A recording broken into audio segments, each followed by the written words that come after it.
Hi, and thanks so much for joining us here at the Type 1 Diabetes Summit. If you want to give a brief introduction, we're so happy to have you here. And those who don't know you by your real name might only know you by your web name of T1D Chick, might want to know who the real you is. So go ahead and introduce yourself to our audience today. Behind the screen. Yeah. Hi, everyone. My name is Jillian Ripolone, and I live with type 1 diabetes. A little bit about my background. I was diagnosed at 8 years old with type 1. I was diagnosed 1 year after my younger brother was diagnosed with type 1 diabetes. This was around like 1997, 1998. So him and I are 1 year apart, and we were diagnosed pretty much one year apart as well. So yeah, I've been living with type 1 diabetes now for 20 plus years. And right now I am on the Omnipod system and Dexcom. And I'm also doing do-it-yourself looping, which has been amazing. But before that, I lived just kind of like growing up in the 90s. We didn't have really pumps and CGMs at that time. So it was just all like manual injections and testing your blood sugar like 100 times a day. Yeah, actually, one of the ways that I found out about you was when my kids were on the Omnipod, we were looking for new places to put pods on their bodies. And that's one of the things that I really love about you is that you really show people like when you're changing your pods, where you're putting them, and you really show unique ways. And sometimes, especially for girls, it can be hard to find places to hide your sets. And so I really have appreciate that you like show a day in the life, and you really show a day in the life, like right down to your changes. So I really appreciate that. Thank you so much. I hit diabetes pretty much like my entire life, and then it took me until like my mid 20s to really kind of branch out and accept diabetes, which seems kind of late in life, but we didn't have really like social media, and Instagram wasn't a thing growing up, and not even in college, like the early years of college. So it was kind of just you felt like you were alone and you were doing it yourself. And when I came across and stumbled upon diabetic Instagrams on social media, especially Instagram, I felt like it was like life changing. I was like, oh my God, people do this. People, basically like put their gadgets out there and just kind of show like their daily life with diabetes. So that's what kind of like inspired me to kind of create my Instagram account T1D Chick and just kind of show like the everyday reality with the type of diabetes. Yeah, well, you just mentioned college, and I hear you have a cool story to share about college and diabetes. And my son's about getting ready to go into college, and I'm a little bit nervous. So I have a few questions about college, but first I want to hear your college story with diabetes. Yeah, so when I was in college, diabetes wasn't talked about, it wasn't spoken about. So I was in school 2007, 2008, and on. And it just wasn't a thing. No one spoke about it, and you were kind of just like on your own type of thing. So I used to like hide, like I was on the Medtronic Miniman at that time, and I would just kind of hide it. I would put it like in my bra, clip it like in my pants, so you like barely even notice it.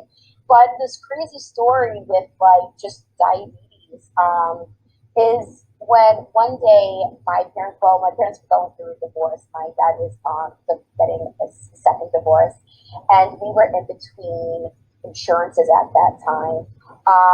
So our insurance lapsed for a little bit. So my brother and I, because we needed insulin, we went to CVS Pharmacy to try to get our normal everyday insulin. And actually, the pharmacist turned us away because we couldn't afford it at that time. Because the insurance lapsed, and we didn't realize it, but we had to leave the pharmacy without getting any insulin. And that was with my brother and I. Luckily, we used to share all each other's supplies of insulin, so we were able to have like a little bit to kind of like carry us over. But yeah, it's just crazy because we went in there as, like young adults trying to get our insulin, and we couldn't get it because of our insurance. Yeah, that's one of the really scary, scary fears and stories, and one of the really big reasons. And I see you're wearing a sweatshirt that talks about access to insulin as a human right. And I love that. And, you know, and I think Washington is going to be the second state to actually make sure that insulin is affordable to everybody and that everybody has access to insulin. And, you know, it's that there's actually, if you want to talk about Insulin for All, is one of the advocacy groups that you're a part of. And I don't know if it stemmed from this experience that you had, but you know, it's such an important cause. And I know I actually am not on video, but while you were talking, I had goosebumps so big, I'm sure they would have shown on the camera while you were talking, because, you know, it's something that happens so frequently and is such a fear for everybody living with type 1. And I have 2 kids with type 1, they're siblings. They're 2 years apart. And, you know, they share their supplies too. And we've had months where we're like down to the last drop. And we always joke around about which one do you love more? Because we're always like, who's going to get it? That's great. So I'm glad you two were able to work it out. But yeah, well, what happened was because our insurance lapsed, our insurance wouldn't cover the insulin at that time. So I can't remember the exact amount, but I think it was around the retail price at that time was I think around $200 a vial. And we just kind of looked at each other. We're like, yeah, we're poor college students. We don't have $200 right now. And we walked out that day without insulin. And we were able to get our insurance all figured out later on. But sometimes that takes months to figure out. But yeah, I feel like nobody really knows about the issue. Well, maybe now because it's more kind of like in like the media and everything. But insulin affordability. Some of us have really good insurance, and some of us are not at that age where we have to kind of like figure it out.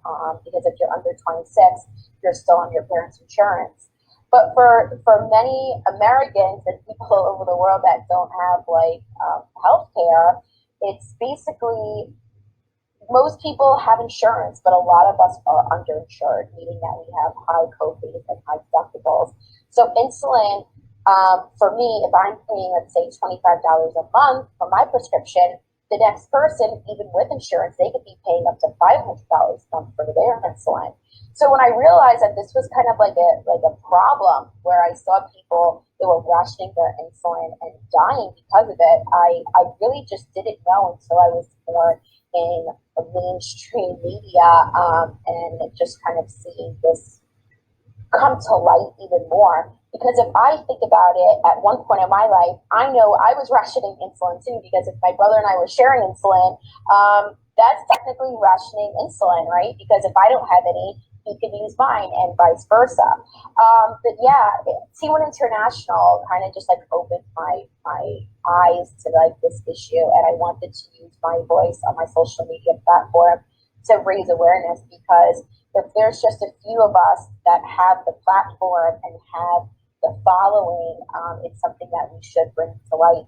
So I found it. So you have T1 International, which is a nonprofit organization, and they have different chapters in each state. And that's because each state has its own, I don't want to say laws, but they have like their own system.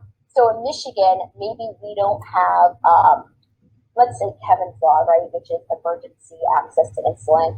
So we don't have it right now, but there are other states that do. So it's kind of like all varies on states and their policies and procedure. So right now in Michigan, we're working on Kevin's law, and Kevin, he was a gentleman living in Ohio.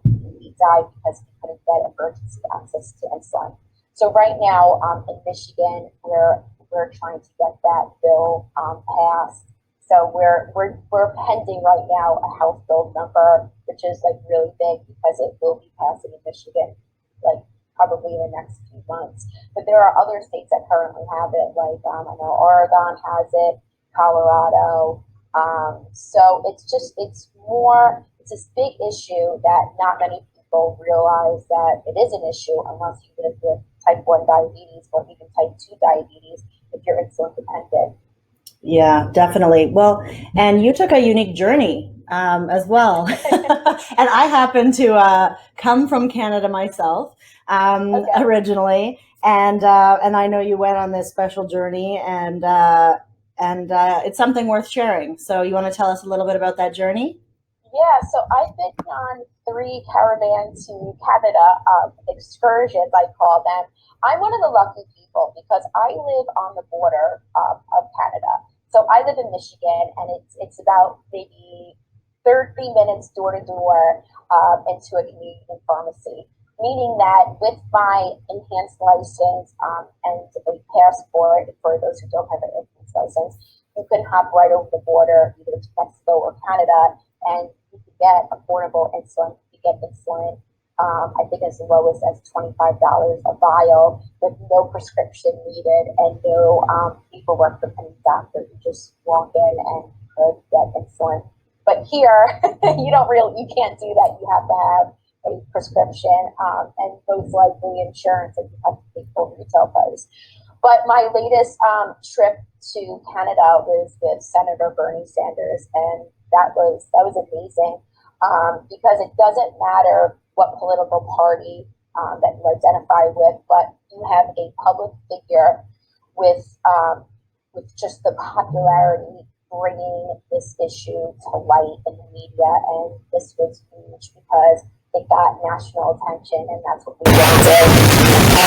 So I went on a coach dance with Bernie Sanders and a few other diabetics, type 1, type 2, and we went to Canada to a little local pharmacy in Windsor, and we were greeted by just hundreds and hundreds of people, and most of them were just old Canadians that were like rooting for us because they see us Americans crossing over the border to get insulin, and most people just still don't understand that these are the great lengths that people have to go to survive.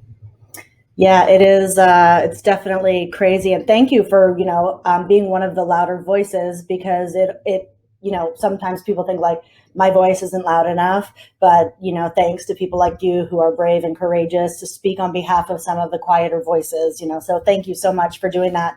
And actually, in one of the other talks, I mentioned that for people who are living in the United States who maybe don't have great healthcare or who don't live close to a Canadian border, there are places like Mark's Marine Pharmacy, and we do share a link on the high cost of insulin talk. At the bottom, there's a link, and they actually will, with a prescription, send to the United States 80% off. So it's a Canadian pharmacy that with an American prescription, and if you give the code POKED, which is our Parents of Kids Enduring Diabetes code, they'll give you $10 off your first order. So you're getting 80% off insulin, which is legitimate. You're American, not a different insulin than you're expecting. But and so we're also giving that information because not everybody can look across the river like you do in Michigan and see Canada, or here like we're in Washington, and so we're just a hop, skip, and a jump from Canada as well. But for other people who are living maybe in the middle of the country, so there are other options. But for those that aren't, there are voices like yours that are speaking up to help make change, because this isn't viable forever for people to be having to run across borders to get medicine. And this is a bipartisan issue as well, right? Both sides agree that this is an issue that everyone agrees on. It's not just like the right or the left, it's everybody. So that's what's really important as well when we bring these topics, subjects to our local representatives, because everybody agrees that this is an issue and we need these bills passed and these laws passed to help get affordable insulin, and not just insulin, but prescriptions as well. Yeah, definitely. So let's talk about, it feels like such a leap from something so serious to something so different, but I kind of want to go back to a little bit about social media as well. So we talked about your serious social media, but also you always have the cutest diabetes bags and diabetes gear that makes it so much fun, and the cutest sayings on all of your stuff that was like made me realize that you don't have to always take it so seriously. Well, I don't take so much so seriously, but I feel like there's a lot of people who really do, and your swag is so great. So some of the expressions that you have can and just your way of life. And I actually have also read some of the women's panels that you're on where you guys are talking about like women's body image and stuff. So I'd love for you to talk a little bit about like some of your perspectives and point of views of, like how it's like being, living with it day to day, and what are the things that keep you smiling, keep you going, keep you, out of the, because burnout is something that I'm sure, anybody who's honest with themselves goes through. But how do you pick yourself back up and, and look at your little bag of, and feel like you're a badass again and like keep on going? To be honest, I don't know where I would be without the diabetes community, because once I discovered that there was this online diabetes presence, it just sucked me in, because it was just not that it was just so addicting, but because everybody gets it, everybody's like you, and we all share like this one common disease. And I think because we have like this amazing diabetes community, it just kind of brings us all together. And it's just a platform where it's a safe space, whether it's on Facebook or Instagram, but it brings us all together, and we kind of just vent about anything and everything diabetes related. And there's somebody that understands, and you have so much support out there. And even with, even like my best friends, right? We've been best friends, let's say, since we're 5 years old. They get it, but not really get it, because they don't live with diabetes day to day. And you could speak with pretty much anybody behind the screen in the diabetes community, and everybody just supports each other and gives some tips and some tricks. And I feel like that's what really keeps me motivated. And especially because now that I've built up such a following on social media that happens very organically, people look up to me. So I'm like, oh my God, I can't fail, because then I'm failing all these people that are looking up to me. So I feel like it keeps me extra motivated, because you have all different walks of life. You have people living with type 1, type 2, all over the map. You have kids, you have teenagers, you have adults, and then you have just people that are much older that just kind of discovered that there's a diabetes community out there, and maybe didn't realize that there's all this technology. So I like to keep everything very fresh and very real. So I should say all of my photos, I don't have any professional photos at all. And anything that kind of happens in my day, diabetes wise, that's what I'll post. So while some things are maybe a little more planned, my platform is more like in the now. Like, oh my God, my blood sugar is 300. Let me post this, because I know someone out there, maybe they're struggling with high blood sugars, and they maybe want to see somebody that they can relate to that's having a high blood sugar that day, or whether it's a low blood sugar, or somebody, like I said, who's maybe on the Omnipod or Dexcom, or somebody that came from multiple daily injections. So there's just like all walks of life out there. And I think everyone's just looking for just some support and guidance, because diabetes burnout is real. I've been through it several times in my life, and it put me into DKA, and I landed in the hospital a couple times because of it. And that was when I feel like I was more like isolated and didn't have anybody, didn't have a support. So for me, social media is a blessing, not a curse, because I use it for just positivity and confidence, and just to keep motivated, and also for accountability as well. That's really great that, you point out that you use it for accountability, but that you also talk about that you use it for your high blood sugars and your lows. Because I think that, one of the things that people don't talk about are the, I always hate to say the word, shame, because nobody wants to feel shame, but people inevitably sometimes do. The people don't want to talk about their numbers. They feel out of range, and they try not to think about good numbers and bad numbers, but there are high numbers and low numbers. And so when somebody who people do look up to, you don't only show perfection. You show that you're real, that you go high, you go low, like you are living it. And that is And what that's the makes thing. you. There's no such thing as perfection, because somebody like like for me with my lifestyle, I choose to eat carbs. I choose to, um, whatever it is. If I want to have a donut, I'll have a donut. If I and just doing like all like activities as well. And you have some people that, if they choose not to have carbs, they're going to have most likely a perfect blood sugar line, and that's amazing. But that's just not my lifestyle. So most people feel sometimes a little guilty to eating because they're like, oh, my blood sugar's been spiked, or oh my god, I'm 300 right now. And I think it's just more about finding that balance. It doesn't matter what type of diet you have, what exercise you do, but it's just finding that balance and not going, I think, from one extreme to the other with diabetes. Yeah, definitely.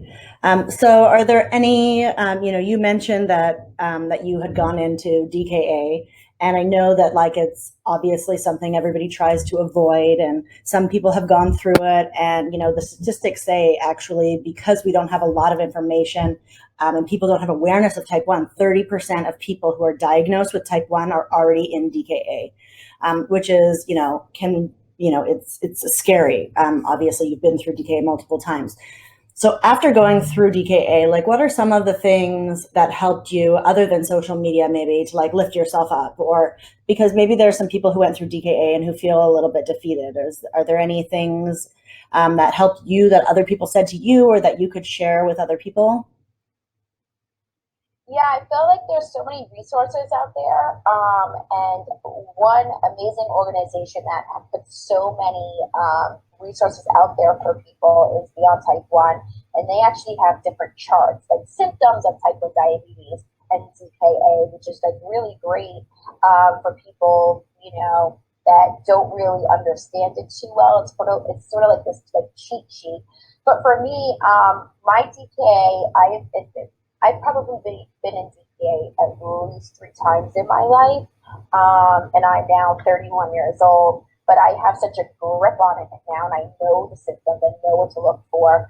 But my first time with DKA, I was in college, and I neglected my diabetes 100%, and I do admit that. My A1C at that time was 13 to 14%.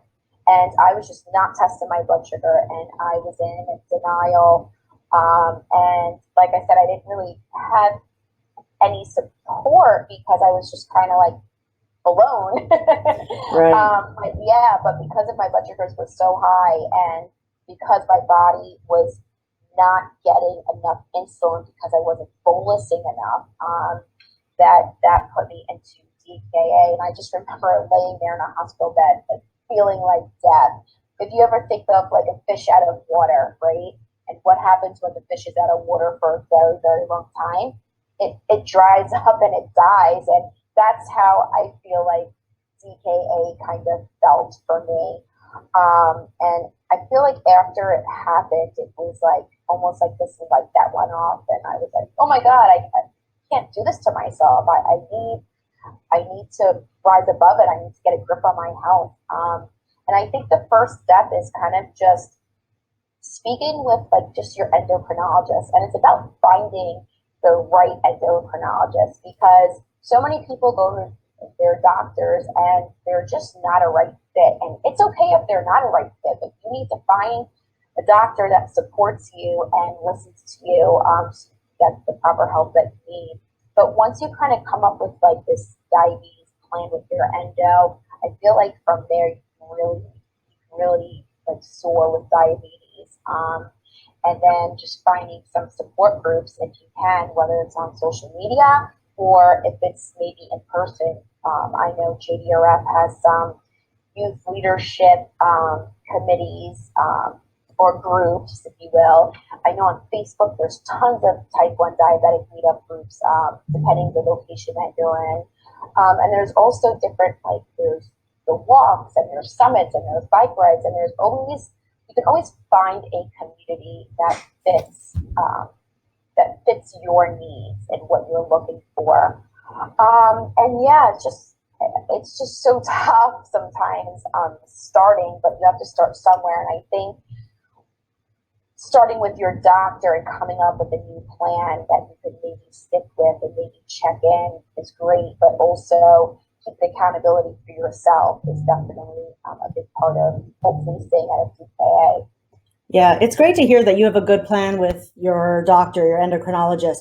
I recently got to participate in a type 1 adult retreat, which was like summer camp for adults with type 1, and it was awesome, out in Sun Valley. And what was really cool about it was that everybody was getting new perspective and learning things that they hadn't learned before. But on the other hand, what was a little bit saddening to hear was that they all had said almost unanimously that every time they went to their endo, they were hearing the same thing. And then nothing was changing year after year, visit after visit.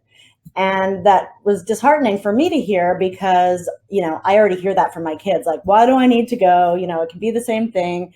And so, you do look for that person to find the right thing. So for you to say you found the right person means people should continue to look to find the right match. Like, don't give up. And so, keep looking until you find that match, because it sounds like you found that person. You have to be your own advocate. And that's the thing. I went through, quite a few endos before I found like the right endo for me. But most of everything I learned with diabetes, this is so crazy, but it's all because of social media. That was the first time, I think it was 2016 was the first time I'd ever heard of a CGM. I remember seeing somebody with the blood sugar on their watch, but I was like, oh my God, what is this? This is amazing. And everything I learned, most of it was just through social media and connecting with other people living with diabetes.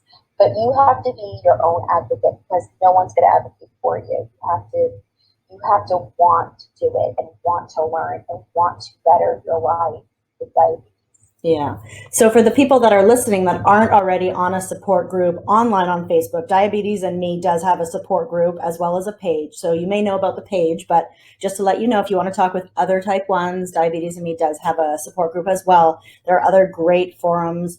And as a great resource, like you said, Beyond Type 1, we have some great speakers as well who are writers for Beyond Type 1. And they're a huge organization that does provide a lot of information as well.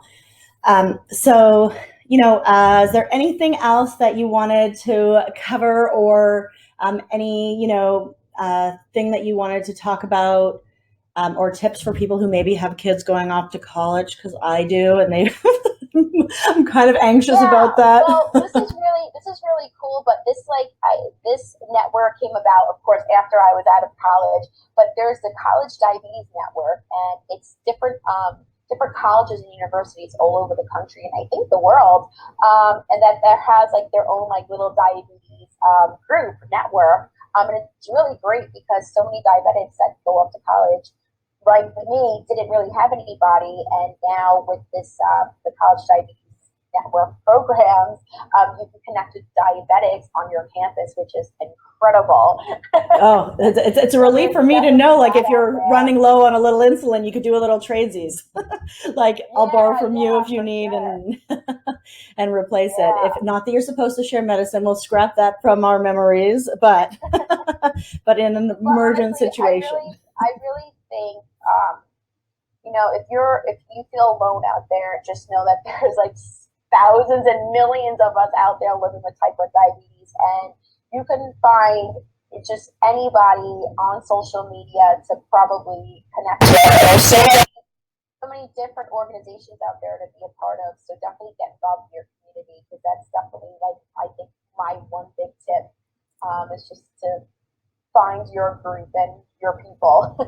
That's so great, Jillian. Thank you so much for taking the time out to chat with us today. I really appreciate it. We're going to have some links down below to your social media outlets so people can follow you, the T1D Chick, online, your Instagram and Facebook, and anything else that you'd like to share with them. And any last words? I think you just gave me. If you have any questions or anything, you can always find me on Facebook, Twitter, Instagram at T1D Chick. Thank you so much. Thanks again, Jillian. Take care. Thank you. Take care. Bye-bye.